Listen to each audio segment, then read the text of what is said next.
We're on the last paragraph of the Sikha, the talk, the speech of the Lubavitcher Rebbe that the Lubavitcher Rebbe made in 1956, which was only 6 years after he took over the leadership of the Chabad movement, and he gave this at a gathering, Chassidic gathering, in honor of the passing away of his father-in-law, who was the Rebbe before him.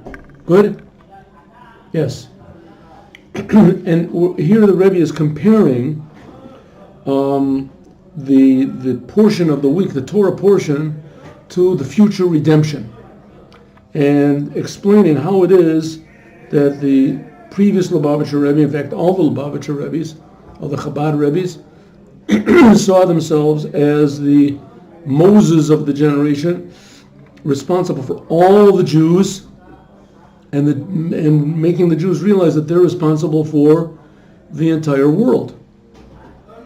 So in this, you have to activate all the Jews to do this. It's pretty hard, seems to be pretty hard task, hard to believe that anybody will even believe that there is such a task, that there is such a thing, that the Jews are supposed to save the whole entire world from confusion and meaninglessness.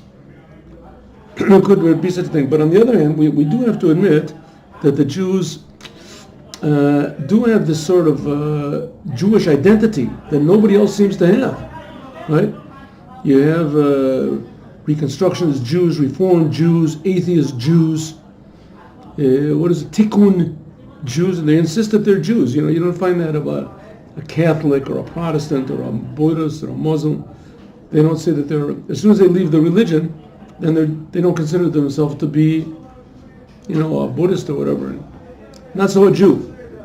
A Jew, somehow or other, every Jew feels that there's something about the Jewish people that's special, that's even precious. They don't want to lose. There were Jews even 4 generations of Jews in Russia, that the mother wasn't Jewish, and her mother wasn't Jewish, and her mother wasn't Jewish. I'm sorry, religious. The mother wasn't religious, and her mother wasn't religious, and her mother wasn't religious, but her great-grandmother saw her mother light candles.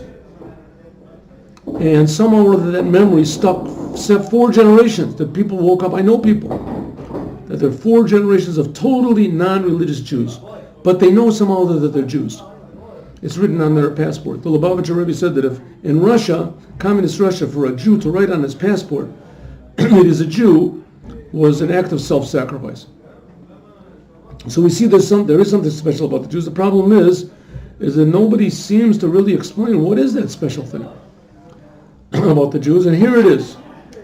The Jews are responsible for the whole entire world. They're the ones that are supposed to link the Creator to the creation. In other words, make everyone in the creation, including all the non-Jews, realize that they're being created by God. They're not here accidentally. And that everybody has a purpose. And the Torah is the only book, the only instruction book that was given by the Creator to tell everyone in the creation what they're supposed to do. So let's go further. Okay? Good? Yes.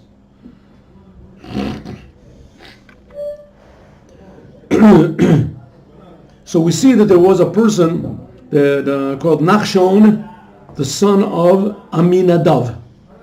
And when the Jews got to the Red Sea, the Yam Suf, Reed Sea, as they were stymied, they didn't know what to do. They couldn't go forward. There was a big sea there. To go back, the Egyptians were running after them. To go to the sides. So different people opted out for different things. Some said, let's fight the Egyptians. Some people said, let's just go back to Egypt. Some said, let's run away. But one person, Nachshon ben Aminadav, said, I don't understand what the argument is. We're supposed to go and receive the Torah. We have to go straight. And everyone said to him, are you normal? There's a big sea. You don't see the river there? He said, I don't know about any rivers. I know we're supposed to go straight and receive the Torah. That's what we're supposed to do. You have questions, just do what God says. And he went straight went straight into the sea to receive the Torah, and the sea split for him. Said it got up to his nose. So said the Lubavitcher Rebbe that that's what the previous Lubavitcher Rebbe taught us, that we're supposed to keep the goal in mind, and the obstacles and obstructions and the things that confuse us, we're supposed to not pay any attention to. Go straight. And so it was with the previous Lubavitcher Rebbe. His goal was to love every Jew, and by means of that, awaken them all to their responsibility and their true identity to bring blessings and meaning into the world.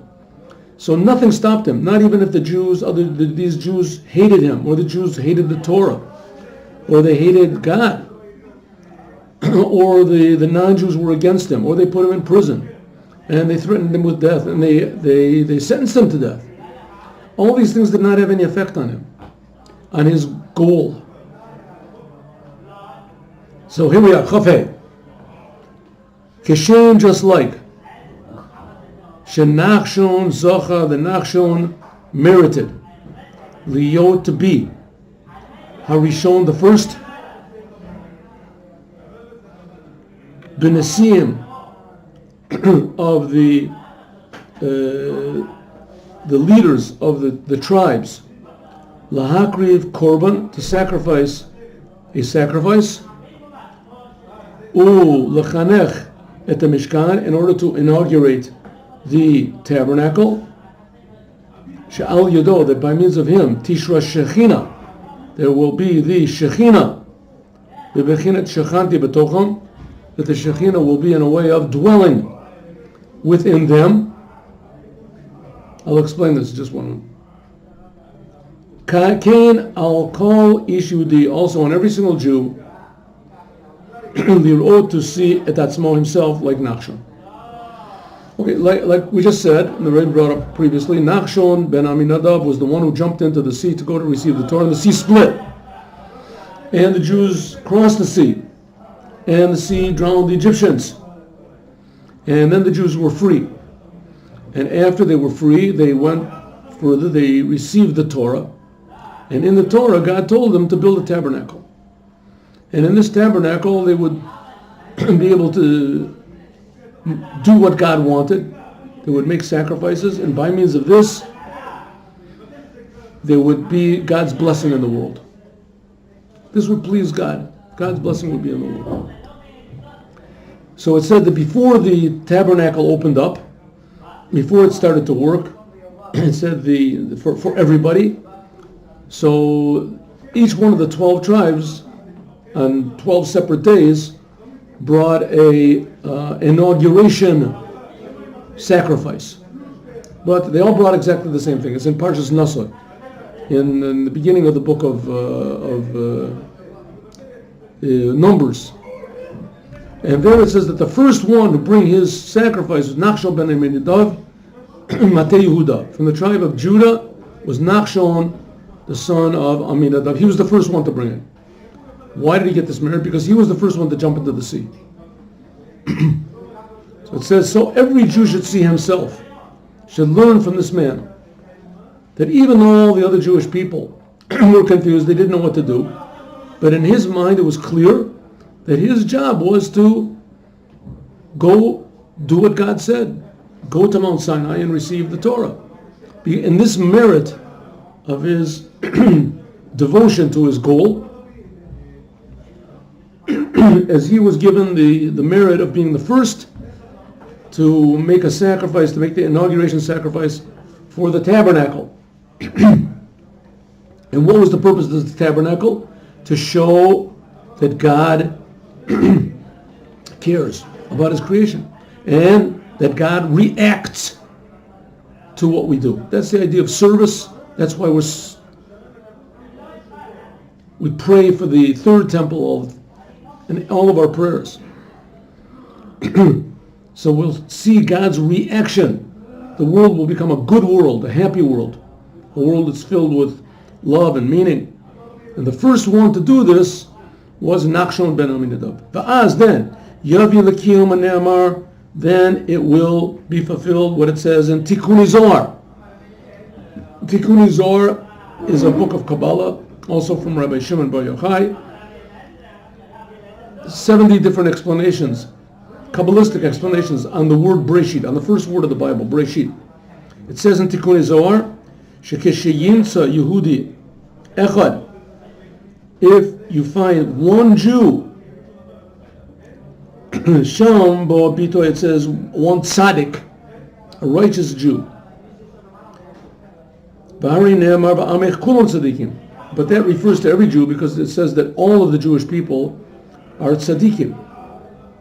All the Jewish people are either actually or potentially totally devoted to God. As then, then it will bring around what it says in Tikkun Zohar, that sheet naheg kafi adush. If you find one Jew that acts in the way that he's supposed to, one Jew that totally is devoted to Hashem, who yavi at the Mashiach, he'll bring the Mashiach, the yizkel kabel at panimut haTorah, he will receive the inside of the Torah, the godliness in the Torah. Sheyigaleh Mashiach, that the Mashiach will reveal. If you look in the book that King Solomon wrote, the poem that King Solomon wrote called Shir HaShirim, the Song of Songs, right in the beginning over there it says that he will kiss me with the kisses of his mouth. Yishakeni b'neshikot pio. And Rashi, one of the main explainers of the Torah, Rabbi Shlomo Yitzchaki, explains that what does it mean God will kiss us with the kisses of his mouth? That from God's mouth the world was created. And from even deeper aspect of God's mouth came the Torah. But that was from far away. The creation of the world was, so to speak, far away. It seems that God is far away. The giving of the Torah is much closer. But kissing, when God kisses us, that'll be the ultimate closeness. We'll feel the godliness in the Torah. This is what will be brought by the Mashiach, that every Jew will feel that God is creating him, and even more, that God is creating him to fulfill what it says in the Torah, and by means of that is a connection to God. That's kissing. It says there will be revealed the secrets of the Torah by means of Mashiach. And because of this, Nizke, we will merit to Az Yashir. We will merit to. Then all the Jewish people will sing. But here it says Yashir. Most places when it talks about a song it says Hashira. But this is Az Yashir. Mikan Remez L'Tchiyat HaMeitim. It says, it says, instead of saying that then the Jewish people sang, this is, Az Yashir is talking about when the Jewish people went over the sea split, the Jewish people went over, it drowned all the Egyptians, and then the Jewish people sang. So it should have said, Az Shar, then they sang, but it doesn't say, it says, Az Yashir, then they will sing. Mikan, and Rashi also says this there, Mikan remez l'techiyat hametim in the Torah. From here we see that the dead will raise up and they will sing.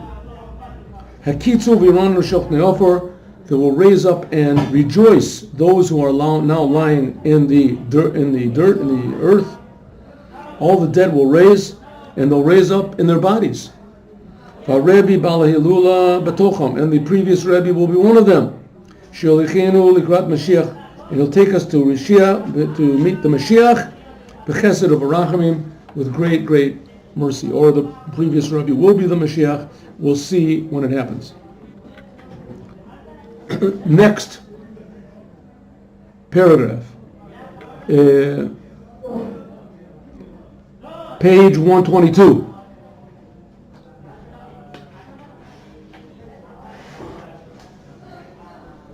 B'shat Brit Milah Shalom. In other words, this is just about the previous Rebbe.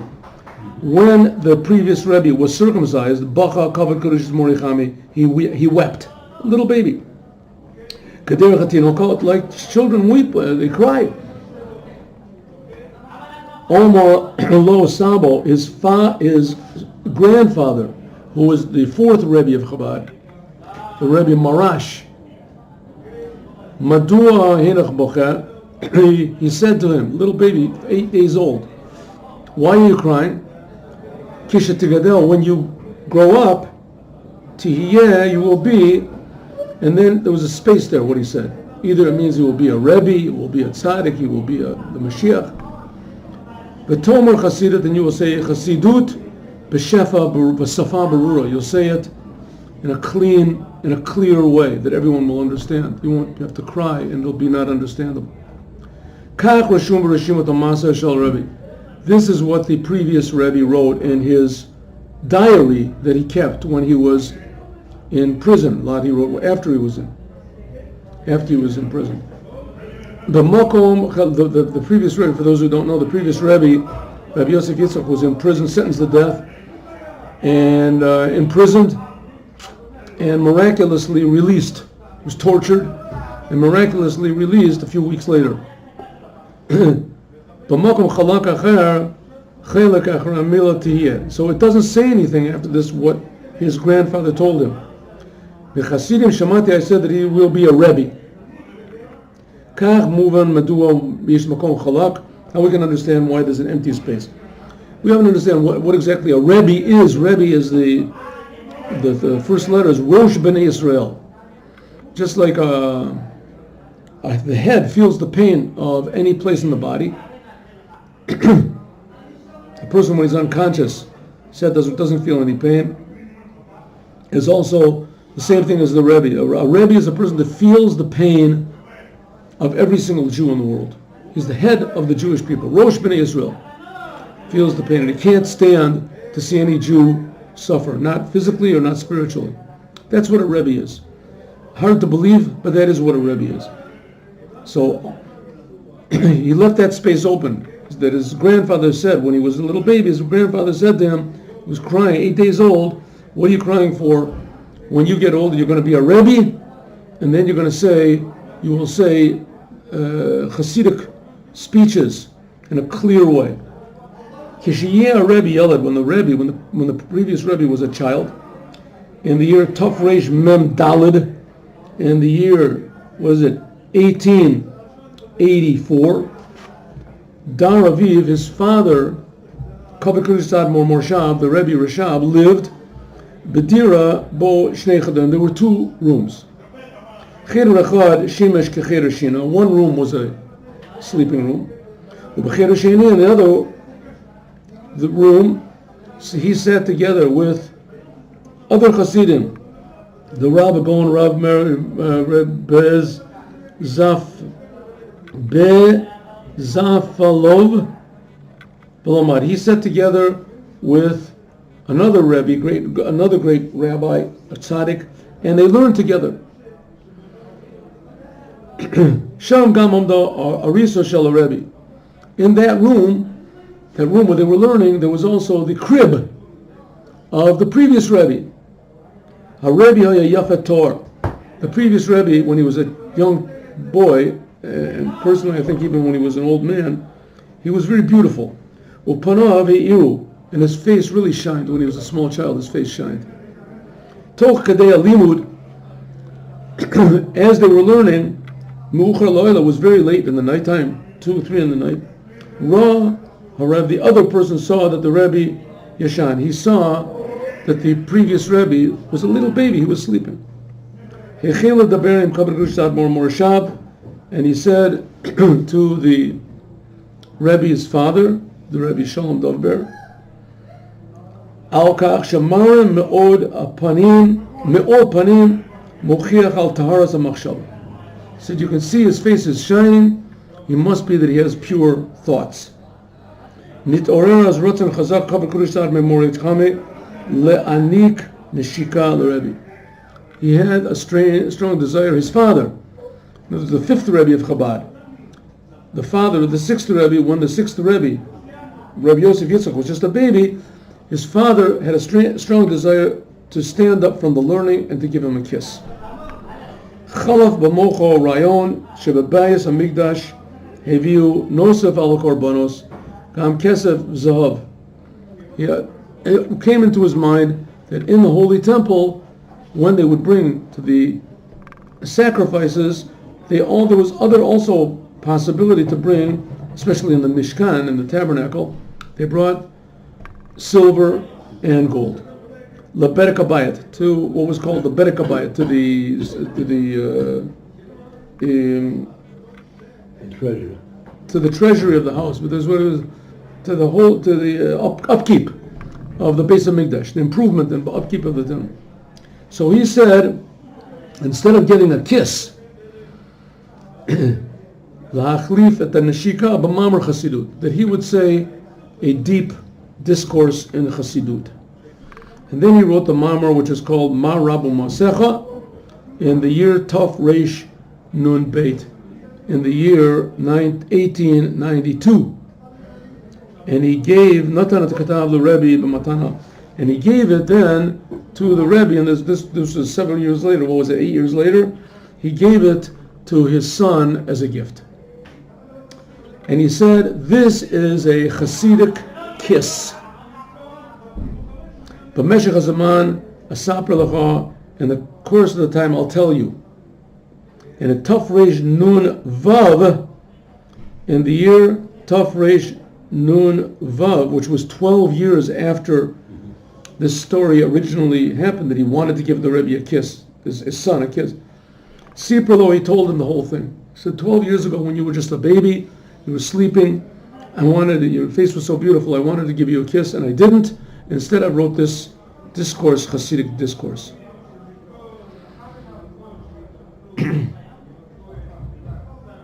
B'shana Tov Reish Nun, you have to understand a little bit, what is this idea of a Chassidic discourse? Like I said, the Rebbe, we say a Rebbe is Rosh B'nai Yisrael, that he feels the pain of every single Jew. Now, how could he possibly do that? I mean, there's so many Jews that he doesn't even know. How could it possibly? So we say a Rebbe is a godly person. It says in the Midrash, it says in the last portion of the Torah, Zota bracha sheborach Moshe Ish Elokim. This is the blessing that Moses, the godly man, Ish Elokim, a man of God. The Midrash says that Moshe was a man from his waist down, and God from his waist up. In other words, what does it mean that that half of his whole being was that he was a human being? He was a human being, and it's true he was a holy human being. Everything he did was according to the Torah, but he was a human being. But the other part of his human being was something that was not part of the creation. It was part of the Creator. Even though from the outside, maybe we can say the outside half looked human, but the inside half was not. So just as God has a special relationship with every single Jew, to the point where the Jews are called the sons of God, every Jew is called the son of God. So the same thing, the Rebbe is the one who really feels this. The Rebbe is the one who is the example of this fact that God has this deep connection with every Jew.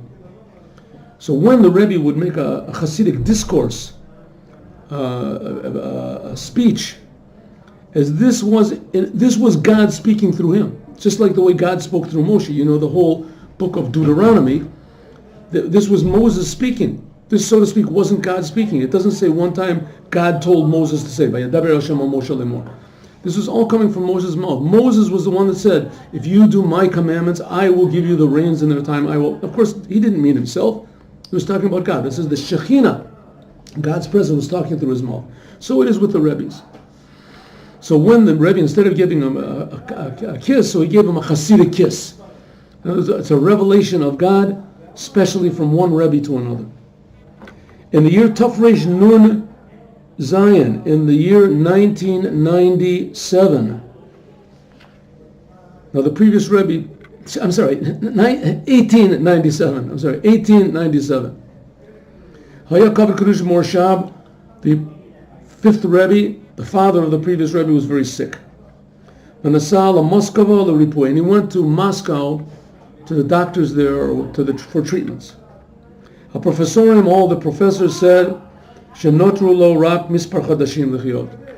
they said, you only have a couple more months to live. He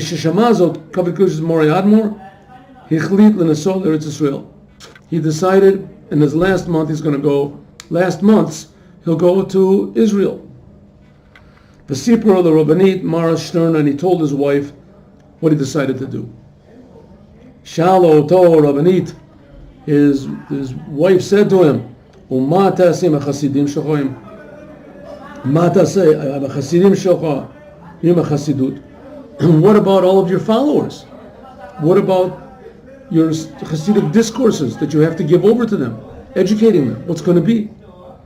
He said, Hari Mashirani Oto. I'm leaving the previous Rebbe. I'm leaving my son. At that time, the Rebbe was only 17 years old.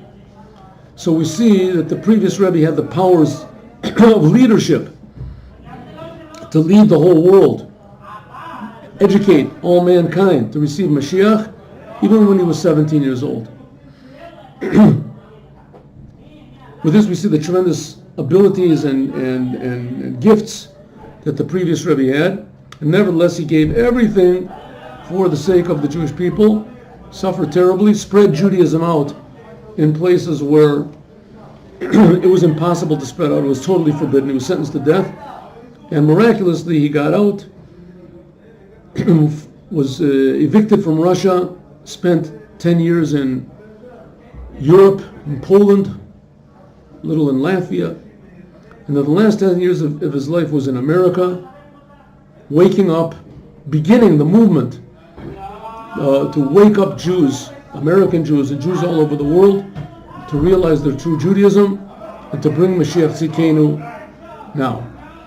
The 10th day of Shvat is a holy day, the day that the previous Rebbe passed away, and that the Rebbe, the Melech HaMashiach, took over the goal that Avram Avinu started, to fill the entire world with the knowledge of God.